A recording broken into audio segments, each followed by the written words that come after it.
Pour la compétition de la CRC Converto 2017-2018, j'ai décidé de vous expliquer le fonctionnement d'une valve pneumatique.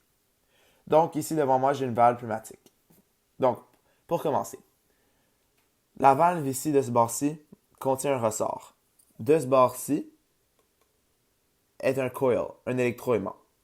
Donc en fait, dans ce petit connecteur ici qui s'enlève, nous connectons les fils électriques, le positif et le négatif.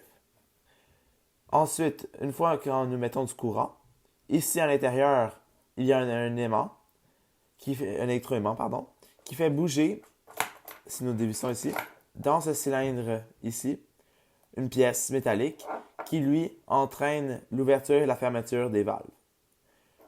Qui sont en réalité, comme vous voyez ici, je ne sais pas si vous voyez très bien avec la caméra, mais ici, vous voyez un peu un joint d'étanchéité. Donc, en fait, le joint, dépendamment si nous mettons du courant ou pas, il se déplace d'un bord à l'autre, ce qui permet d'ouvrir ou fermer la valve. Comme vous voyez ici, cette valve-ci a seulement un coil.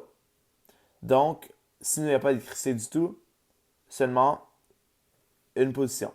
Tandis que, ici, juste à côté de moi, j'ai une deuxième type de valve.